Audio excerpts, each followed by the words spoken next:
Hi dear friends, എല്ലാവർക്കും വിജീസ് കിച്ചൻ്റെ പുതിയൊരു വീഡിയോയിലേക്ക് സ്വാഗതം. അപ്പോൾ ഇന്ന് രാവിലെ ഉണ്ടാക്കുന്നത് അപ്പമാണ്. അപ്പം ഇന്നലത്തെ കടലക്കറി ഇരിപ്പുണ്ട്, അതുകൊണ്ട് അപ്പമാണ് രാവിലെ ഉണ്ടാക്കുന്നത്. ടിഫിന് കൊടുക്കാനായിട്ട് അവനൊരു സാൻഡ്വിച്ച് ഉണ്ടാക്കി.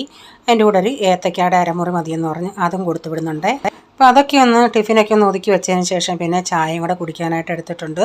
അപ്പോൾ രാവിലത്തെ ബ്രേക്ക്ഫാസ്റ്റൊക്കെ റെഡിയായി. അപ്പോൾ എല്ലാവർക്കും ബ്രേക്ക്ഫാസ്റ്റൊക്കെ കൊടുത്തു. അതിനുശേഷം പിന്നെ ഉച്ചക്കത്തെ പരിപാടി എന്ന് പറയുന്നത് കുറച്ച് കോവയ്ക്ക ഇരിപ്പുണ്ടായിരുന്നു. അപ്പം ഞാൻ ആ കോവയ്ക്ക ഒന്ന് അരിഞ്ഞിട്ട് ഒരു സവാളയും ഇച്ചിരി മഞ്ഞൾപ്പൊടി ഉപ്പും ഇട്ട് ആദ്യം ഇതൊന്ന് ഇച്ചിരി കുറച്ച് വെള്ളം ഒഴിച്ചിട്ട് അതൊന്ന് കുറച്ച് വേവിച്ചെടുക്കുന്നുണ്ട്. അതിന് ഉപ്പി പറ്റിക്കുക എന്ന് പറയും.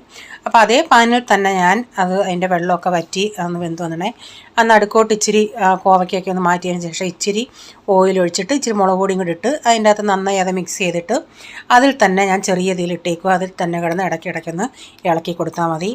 അപ്പോൾ കുറച്ച് നേരം കഴിഞ്ഞോണേ നമ്മുടെ കോവയ്ക്കൊക്കെ ഇവിടെ വഴന്ന് വന്നിട്ടുണ്ട്.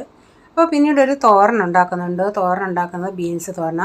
അപ്പോൾ ബീൻസിൻ്റെ അകത്ത് തന്നെ ഞാൻ സവാളയും തേങ്ങയും മഞ്ഞൾപ്പൊടിയും കറിവേപ്പിലയും ഉപ്പും എല്ലാം ഇട്ട് കൈ കൊണ്ട് നന്നായി അങ്ങ് ആ ബീൻസൊക്കെ ഒന്ന് ഉടച്ചെടുത്തതിന് ശേഷം പിന്നെ ഉടച്ച് എടുക്കുകയെന്ന് വെച്ചാൽ നന്നായിട്ട് ഞെവിടിയെടുത്ത് എന്നിട്ട് ഞാൻ ചീനച്ചട്ടി വെച്ച് അതിലേക്ക് ഓയിലൊഴിച്ച് കടുകിട്ടിട്ട് ഈ ബീൻസ് ഇട്ട് കൊടുത്ത് ആദ്യം ഒരു 1-2 മിനിറ്റ് നന്നായിട്ട് നല്ല ഹൈ ഫ്ലെയിമിലൊന്ന് ഇളക്കിയതിന് ശേഷം പിന്നെ അത് അടച്ചിട്ട് മീഡിയം ഫ്ലെയിമിലൊന്ന് വേവിച്ചെടുക്കാം. ഇതിലൊന്നും അങ്ങനെ വെള്ളം ഒഴിക്കേണ്ട ആവശ്യമില്ല. ഞാൻ ജസ്റ്റ് ആ പാത്രം ഒന്ന് കഴുകി ഒരു ഇച്ചിരി ഒഴിച്ചതേ ഉള്ളൂ. എന്നിട്ട് ഉച്ചയ്ക്ക് കൊച്ച് സ്കൂളിൽ നിന്ന് വന്നോണ്ടേ അവന് അപ്പം മതിയെന്ന് പറഞ്ഞ് അങ്ങനെ അപ്പത്തിൻ്റെ മാവ് ഞാൻ എടുത്ത് വെച്ചിട്ടുണ്ടായിരുന്നു. അങ്ങനെ അവൻ അപ്പം ഉണ്ടാക്കി പിന്നെ കടലക്കറിയും കൂട്ടി കൊടുത്തു. അന്നേരം ഈ പ്ലേറ്റ് ഇപ്പം പുതിയതായിട്ട് വാങ്ങിച്ചപ്പോൾ അതുള്ളത് കൊണ്ട് എല്ലാവർക്കും ഇപ്പം അതിലാണ് കഴിക്കേണ്ടത്. അപ്പം മോരുകറി ഇരിപ്പുണ്ട്. എനിക്ക് മോരുകറി വേണ്ട. അപ്പം ഇന്നലത്തെ മീൻകറി ഇരിപ്പുണ്ടായിരുന്നു.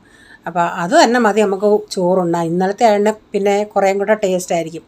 അപ്പോൾ ഇത്തിരി മീൻകറിയും കോവയ്ക്ക മെഴുക്ക് വരട്ടിയും ഇന്നലത്തെ ബീട്രൂട്ട് തോരൻ ഉണ്ടായിരുന്നു അതും പിന്നെ രാവിലത്തെ ഇച്ചിരി മുട്ടത്തോരൻ ഉണ്ടായിരുന്നു. അപ്പോൾ അതെല്ലാം കൂടെ കൂട്ടി ഒരു ഊണ് കഴിച്ചു.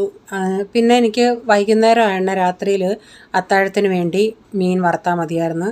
മീനൊക്കെ മസാല പുരട്ടി വെച്ചതായിരുന്നു, ആവോലി മീനായിരുന്നു. അതുകൊണ്ട് പെട്ടെന്ന് നമുക്ക് ഇനി പിന്നെ വറുത്താൽ മതിയായിരുന്നു. അപ്പം മീനെല്ലാം ഒന്ന് ഫ്രൈ ചെയ്തെടുത്തിട്ടുണ്ട്. അപ്പം രാത്രി എല്ലാവർക്കും അത്താഴമൊക്കെ കൊടുത്ത് ഇപ്പം രാത്രി വേറെ ആളാണ് ആ പ്ലേറ്റിന് അവകാശി. അപ്പം ഈ വീഡിയോയുടെ ഫുള്ളായിട്ടുള്ള വീഡിയോ ആർക്കെങ്കിലും കാണാൻ താല്പര്യം ഉണ്ടെങ്കിൽ ഞാൻ വിജീസ് കിച്ചൻ ചാനൽ വ്ളോഗിലിട്ടിട്ടുണ്ട്. അപ്പോൾ ഈ വീഡിയോയിലെ വിശേഷങ്ങൾ ഇതൊക്കെയായിരുന്നേ.